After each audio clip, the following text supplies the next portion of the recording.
चलो आ गया ऑलमोस्ट सब लोग स्टार्ट करने का। देखो, तो एररलेस से क्या नहीं पढ़ने का, मैंने उसका एक दो पॉइंट्स उसमें से मिस हुआ था। एक दो पॉइंट्स ऑलरेडी मैंने सेंड किया था, लेकिन उसमें एक दो पॉइंट्स मिस हुआ था, तो वो मैंने लिख के वापस फोटो सेंड किया है, तो उधर से ही देखो अभी। ठीक है, चलो अब स्टीफन्स लॉ देखेंगे। स्टीफन्स लॉ काम का है, इस पे न्यूमेरिकल्स आते हैं। तो स्टीफन्स लॉ किससे रिलेटेड है देखो। फर्स्ट देखा था हमने कंडक्शन। कंडक्शन का फॉर्मूला क्या है, हीट का flow is equal to potential difference temperature difference upon resistance L by K A. L by K A potential difference वही रहता है temperature difference upon L by के। कंडक्शन देखा था पहले। फिर कन्वेक्शन के बारे में ज्यादा है नहीं सिलेबस में।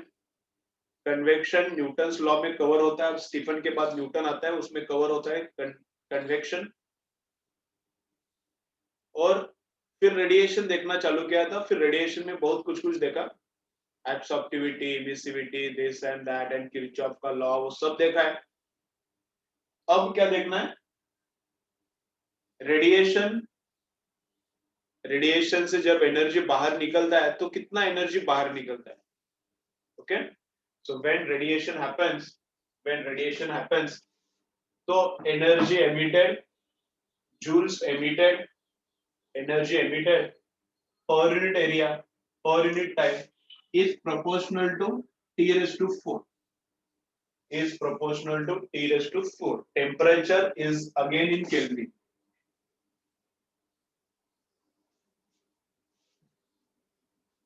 तो एनर्जी एमिटेड पर unit area per unit time है ये।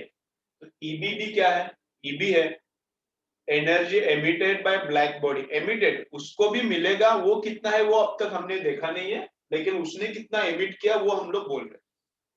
तो ब्लैक बॉडी ने भी जितना एनर्जी एमिट किया that is proportional to temperature raise to 4। तो वो कितना आता है, तो प्रोपोर्शनलिटी है, तो if I replace proportionality by equality तो मुझे मिलता है एक कांस्टेंट मिलेगा। तो कांस्टेंट को यहाँ पे नाम दिया है सिग्मा। कांस्टेंट को यहाँ पे नाम क्या दिया है, सिग्मा।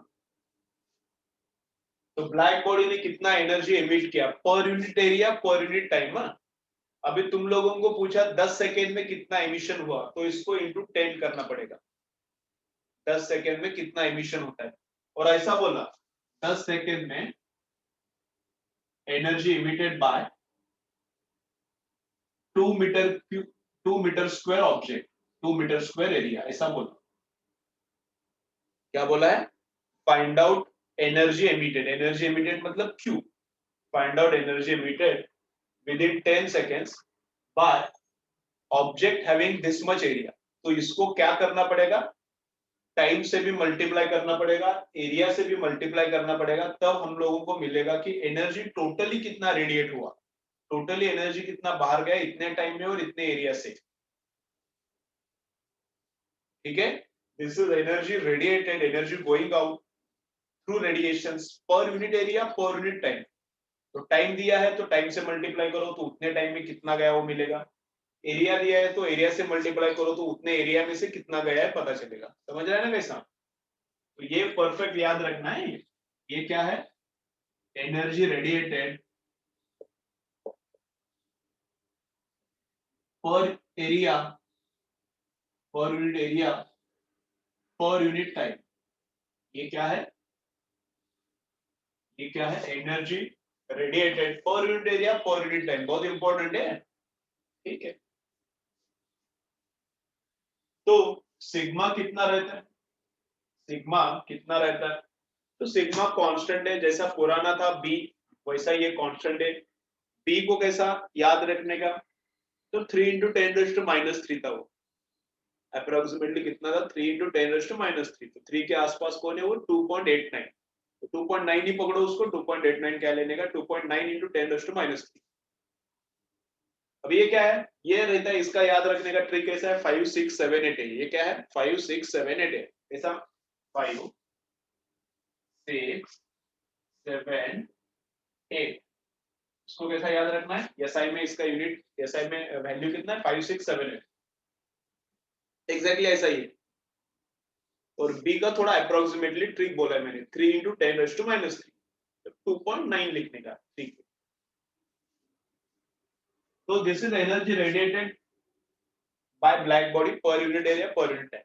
अब energy radiated by normal body कितना रहेगा, नॉर्मल बॉडी थोड़ा कम रेडिएट करता है, एब्जॉर्ब भी कम करता है, रेडिएट भी कम करता है। तो नॉर्मल बॉडी क्या रहता है, तो E/EB ये रहता है स्मॉल ई, एमिसिविटी रहता है ना, अभी देखा था इसके पहले, E/EB ये क्या रहता है, एमिसिविटी रहता है।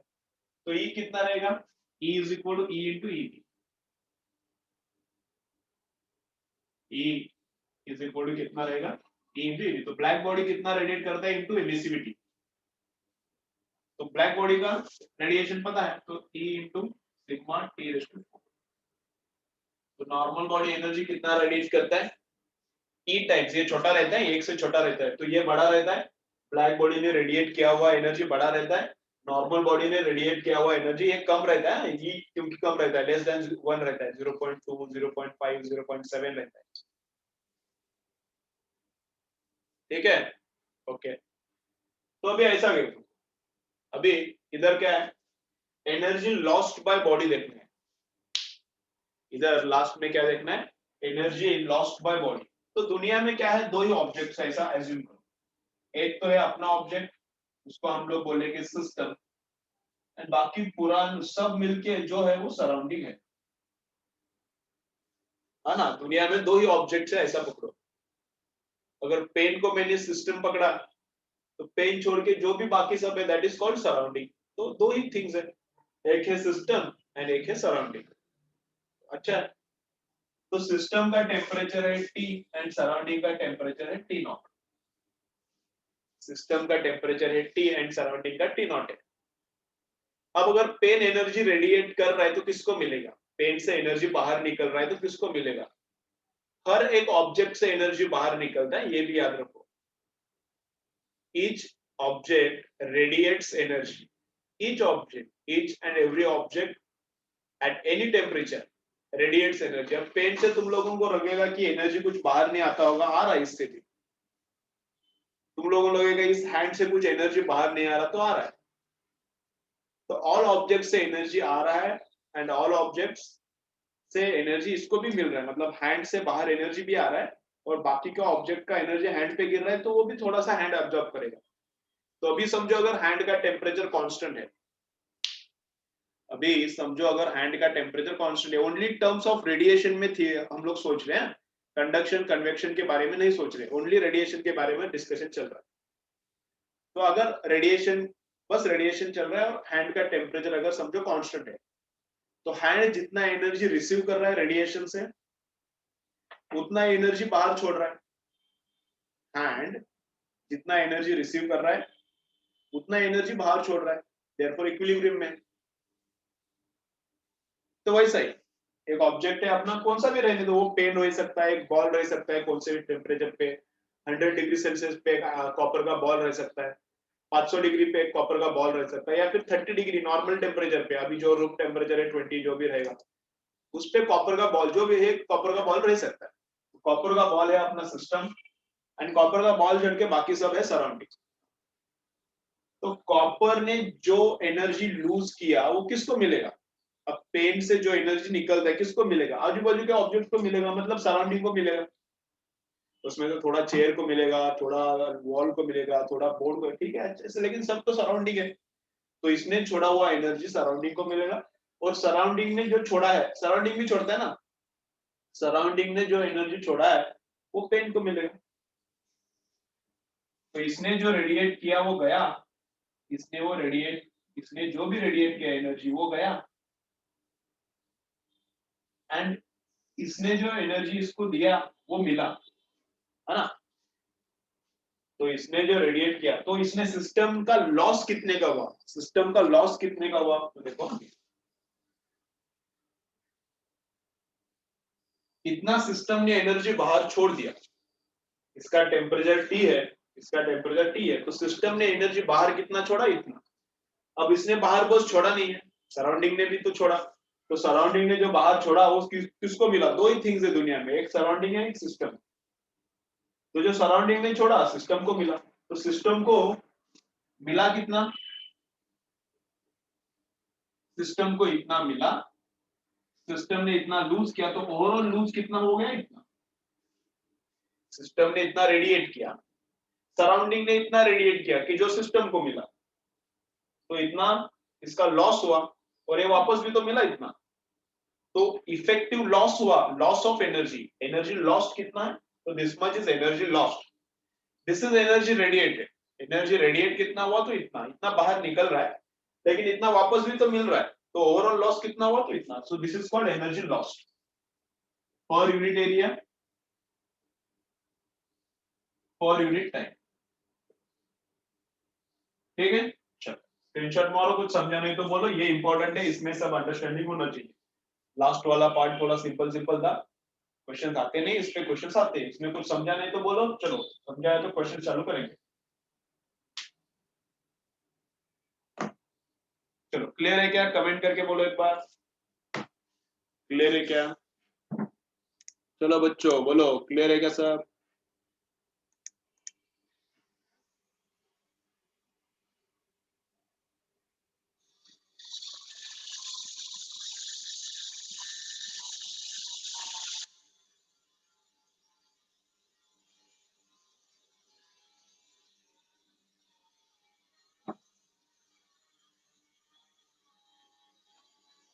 देखो ये लास्ट वाला रिपीट करो बोल रही है, ये लास्ट वाला रिपीट करो।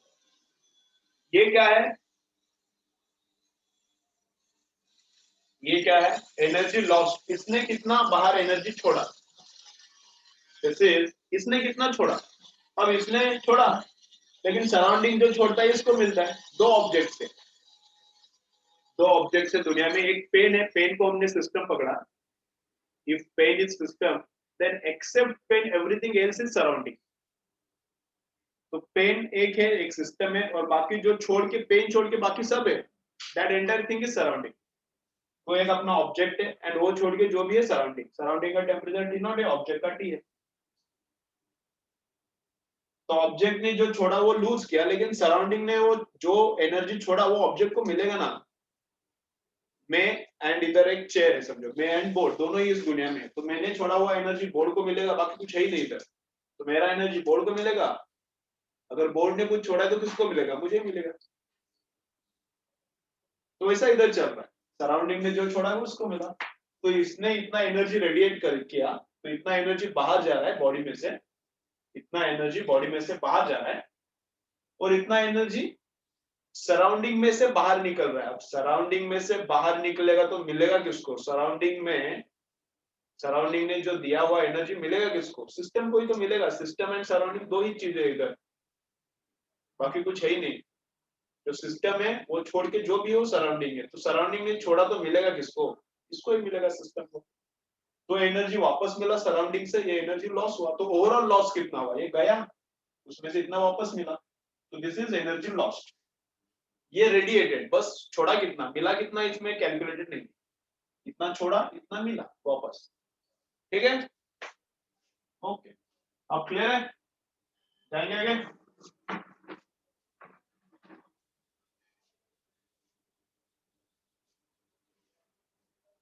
याद रखो, लेकिन पर unit area per unit time, ये बोलने का चांस ज्यादा है, ये वाला पार्ट पर unit area per unit time है, नहीं तो लफड़ा करोगे, रॉन्ग हो जाएगा कैलकुलेशन।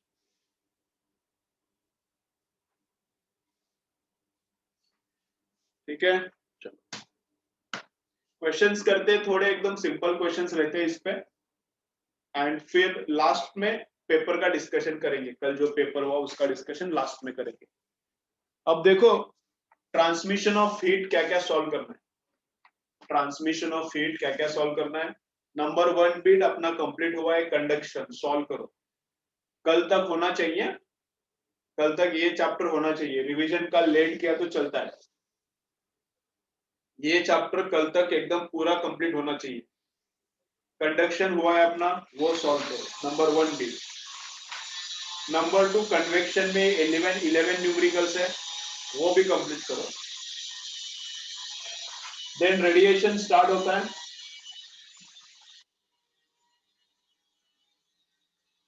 देन रेडिएशन स्टार्ट होता है, रेडिएशन का Wien's law and Stefan's law complete करो, रेडिएशन का वाइन्स एंड स्टीफन्स कंप्लीट करो। अगर तुम लोगों को वाइन्स एंड स्टीफन्स एकदम ही इजी लग रहा है तो कोई प्रॉब्लम नहीं है, 50% न्यूमेरिकल्स करो।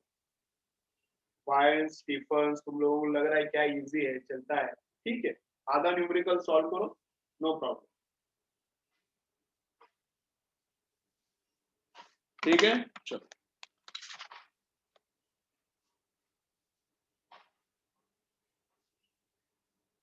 और एक पेन गया किधर, रहने दो, बाद में देखेंगे। तो क्या बोल रहा है, एकदम सिंपल सिंपल है, स्टीफन में कुछ नहीं है। Rate of radiation of a black body at 0 degrees Celsius is E joules per second. At 0 degrees Celsius, rate of radiation is E joules per second. Per area नहीं दिया, E joules per second, 0. The rate of radiation at 273 degrees. At 273 degrees Celsius, what is the rate of emission? अब जो भी है per unit area नहीं दिया तो भी कुछ प्रॉब्लम नहीं है। टेम्परेचर रेस्ट टू 4 को तो प्रोपोर्शनल रहेगा, एरिया डबल तो रेडिएशन डबल हो जाएगा, एरिया ट्रिपल तो रेडिएशन ट्रिपल। अब एरिया उतना ही है तो एरिया पे डिपेंडेंसी कुछ लेने का नहीं, बस जो है डिपेंडेंसी टेम्परेचर पे लेने का। तो temperature initial energy upon final, final कितना है निकालना है, इनिशियल पता है ई दिया है, initial radiated upon final radiated क्या रहेगा, टेम्परेचर को प्रोपोर्शनल। तो initial temperature raise to 4 upon final temperature raise to 4, E का ई रहेगा, नेक्स्ट टाइम कितना करेगा वो निकालना है। पहले का टेम्परेचर था 0, बाद में टेम्परेचर क्या हुआ 273 प्लस 273, केल्विन में करना है ना, तो 2 टाइम्स ऑफ 273 रेज़ टू 4। तो initial temperature was 273, final temperature is 270 plus 273, तो उसका 2 टाइम्स, तो ये गया तो 1/2 1/2 का रेज़ टू 4 1/16, E2 कितना आता है 16, E2 कितना आता है 16। तो energy radiated is how much, 16 times है, सिंपल है, क्या है 16 16 16। बढ़ गया ना टेम्परेचर तो बढ़ना चाहिए ना, ठीक है। चलो स्क्रीनशॉट मारो। अब बैट्समैन फॉर्म में नहीं है तो क्या है, आउट ही होने वाला। चलो 36 पे ऑल आउट ही होगा फिर तो।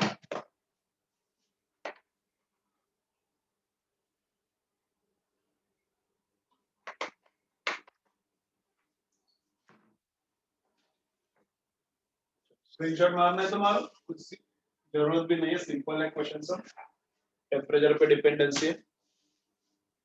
चलो बैठ के लेक्चर देखो रे, बैठ के लेक्चर देखो, वीडियो चालू करने को बोलूंगा देखो, नहीं तो बैठना, बैठ के लेक्चर देखो कौन कौन सो रहा है। चलो नेक्स्ट क्या बोलते हैं,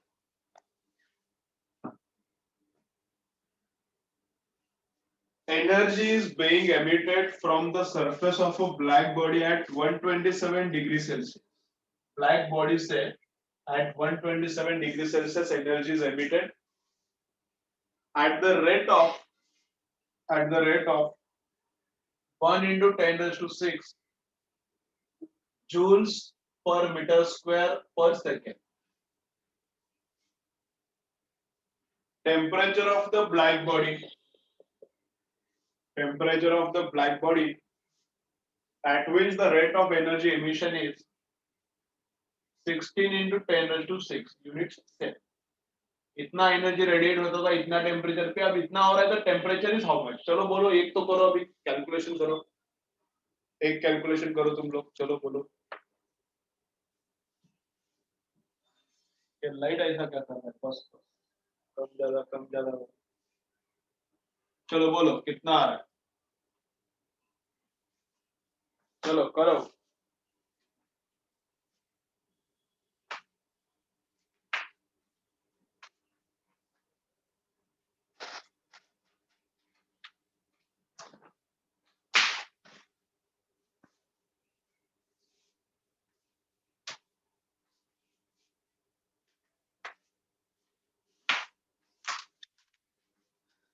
चलो बोलो कितना आ रहा है? 527 आ रहा है क्या देखो। केल्विन में बोलो, केल्विन में करो रे। केल्विन में करो। ये डिग्री में दिया है, अच्छे से देखो कैसा है क्या है। सब लोग आउट ऑफ फॉर्म में, एक आंसर करेक्ट है। प्रतीक्षा का भी आया करेक्ट, दो आंसर्स करेक्ट है, बाकी सबका गलत आया। हाँ डिग्री में बोला तो भी चलेगा, आंसर इधर डिग्री में दिया है, वैसा कुछ नहीं है। करेक्ट है इस टाइम। चलो तो कितना आता है, 800 केल्विन या फिर 527 डिग्री। ठीक है, तो ये कितना टाइम्स है, 16 टाइम्स है। एनर्जी 16 टाइम्स है, तो टेम्परेचर कितना रहेगा, 2 टाइम्स रहेगा। Energy energy is proportional to temperature raise to 4, ऐसा है ना। Energy is proportional to temperature raise to 4 ऐसा है, तो टेम्परेचर 16 टाइम्स हो गया, तो ये कितना हो गया, 16 टाइम्स हो गया, सॉरी एनर्जी 16 टाइम्स हो गया। एनर्जी क्या हो गया, 16 टाइम्स हो गया, तो टेम्परेचर कितना टाइम्स होना चाहिए, 2 टाइम्स। इधर 1/4 करो, उधर 1/4 करो, तो टेम्परेचर कितना टाइम्स होना चाहिए, 2 टाइम्स। 127 को कन्वर्ट करना पड़ेगा केल्विन में, तो 127 केल्विन में कितना आता है, 400 केल्विन, तो इसका 2 टाइम्स मतलब 800 केल्विन, तो इसका 2 टाइम्स मतलब 800 केल्विन। डिग्री में कन्वर्ट किया तो 273 माइनस करना पड़ेगा, तो 527 आता है। ठीक है, 1600 किधर से आता है, ऐसा करो, ऐसा कैसा करते रहे। E1 upon E2 is equal to T1 upon T2 raise to 4। E1 कितना है दिया है, E2 कितना है दिया है, तो 1/16 आता है। 1/16 is equal to this 1/4 लिया, तो 1/2 is equal to T1 by T2। T2 इधर लो, 2 इधर लो।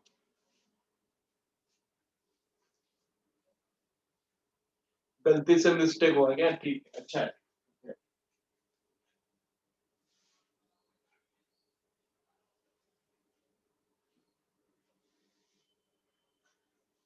चलो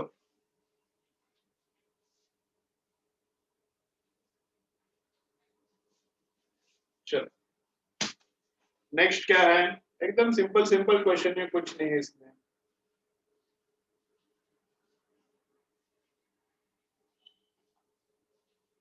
चलो क्या पूछा है, टेम्परेचर,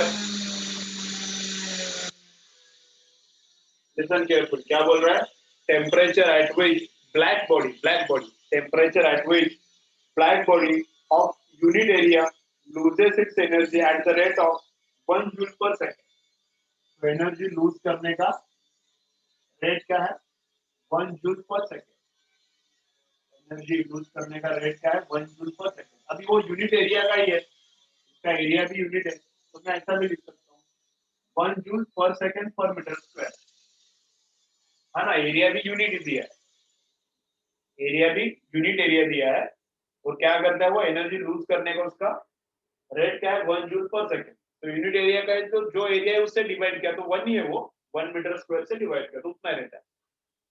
तो ई कितना है, ब्लैक बॉडी का रेडिएशन 1 जूल पर सेकेंड पर मीटर स्क्वायर। तो ईबी का फॉर्मूला क्या है, टेम्परेचर निकालना है, अब उस ब्लैक बॉडी का टेम्परेचर निकालना, ऐसा क्वेश्चन है। तो कौन सा formula, sigma T raise to 4, वो स्मॉल यूज नहीं करने का, वो ऑर्डिनरी ले लेने का। करो बोलो कितना आएगा।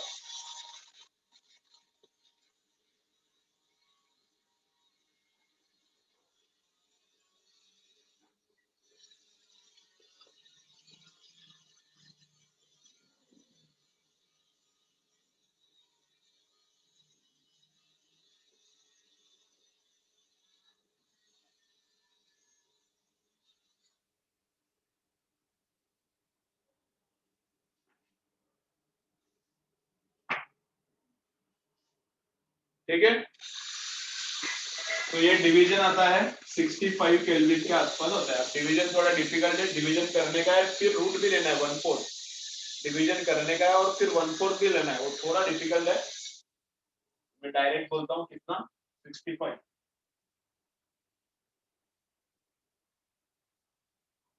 512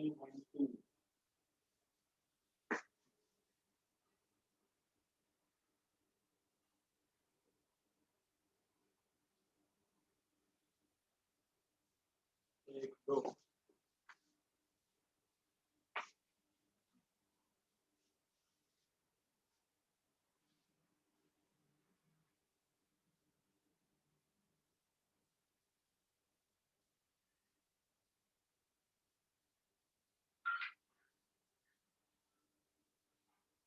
5। ठीक, ओके। कैलकुलेशन थोड़ा, कैलकुलेशन नहीं आता है मुझे, वो बोल रहे कैलकुलेशन करके दिखाओ ना सर, आप नहीं आता मुझे, ये लॉग टेबल यूज करना पड़ेगा।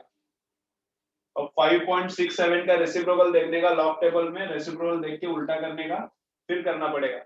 उसका क्यूब रूट 1/4 रूट भी देखना पड़ेगा। स्क्वायर रूट देख सकते हैं ना, स्क्वायर रूट देख सकते हैं तो 2 बार स्क्वायर रूट देखना पड़ेगा। कैलकुलेशन नहीं पॉसिबल ऐसे, तुम लोगों को लगेगा कि ऐसा कुछ उसको ट्रिक रहेगा, कुछ नहीं पॉसिबल। लॉग टेबल यूज करना पड़ेगा। कैसा, एक तो पहले रेसिप्रोकल देखने का, ऊपर लेके जाने का, तो जो भी ऊपर आता है उसका 4th रूट निकालना है, मतलब सेकेंड रूट 2 बार निकालना, स्क्वायर रूट 2 बार निकालना। तो स्क्वायर उसका जो भी ऊपर आता है उसका स्क्वायर रूट 2 बार देखने का लॉग टेबल में। ठीक है, वैसे ही करना पड़ता है। लॉग टेबल अवेलेबल है तो, लॉग टेबल अवेलेबल रहता है ना नीट में, अगर नहीं मिलता तो छोड़ने का, फिर पॉसिबल नहीं, नहीं मिलता तो छोड़ने का, फिर पॉसिबल नहीं। अप्रोक्स लेके कैसा करोगे बोलो फिर मुझे, अप्रोक्स लेके कैसा, फिर समझो मैंने इसका 1/4 रूट लिया, तो ऊपर 100 ले सकता हूँ मैं, 10⁻8 का 1/4 ऊपर 100, ठीक है। नीचे कैसे करने का बोलो, 5 का रूट और एक बार 5 का रूट, तो 5 का रूट कितना आता है, 5 का रूट कितना आता है, 2 पॉइंट समथिंग रहेगा।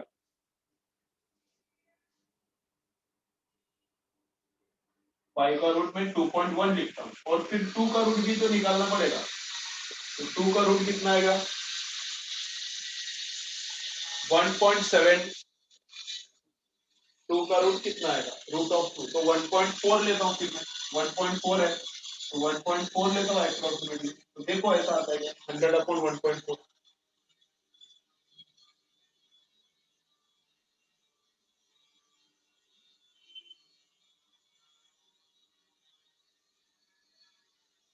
71 आ रहा है, तो ये 71 आ रहा है, तो इसके आसपास का आंसर वैसा भी लिख सकते हैं। ठीक है, समझ रहे हैं, ये 71 आ रहा है, तो इसके आसपास का जो आंसर है वो लिख सकते हैं।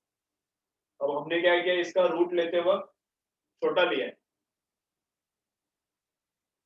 इसका 2 का रूट लिया है ना मैंने, 2.1 का थोड़ी ना लिया, तो इसका रूट लेते वक्त मैंने छोटा लिया है, तो जो भी आंसर आएगा बड़ा आएगा, एक्चुअल जो आंसर है उससे बड़ा, तो एक्चुअली 65 है मेरा आंसर, डिवाइड किया तो 71 आ रहा है, डिवाइड किया तो 71। समझा ये ऐसा कृष्णा, ये समझा क्या, ये समझा क्या, ऊपर वाले का 4th रूट, नीचे वाले का रूट, तो 5 का रूट मुझे पता है, 5 का रूट 4 का 2 आता है, तो मैंने 2.1 लिखा ऐसा। ठीक है, ओके, चलो तो करो, बाकी के न्यूमेरिकल्स भी करो, स्टीफन्स का सब इजी इजी है, कुछ नहीं आता तो मुझे बोलो, स्टीफन्स का कुछ नहीं, इजी है, कुछ नहीं आता तो मुझे बोलो। तो आज के लिए बस हो गया, पेपर का डिस्कशन करेंगे कल, क्या क्या किया तुम लोगों ने, क्या नहीं किया। तो स्टीफन्स कंप्लीट करो, एक दो न्यूमेरिकल करेंगे स्टीफन का, और इसके बाद क्या चालू करेंगे, थर्मोमेट्री स्टार्ट करेंगे, इसके बाद थर्मोमेट्री, ये हो गए, होने के बाद कल हो जाएगा।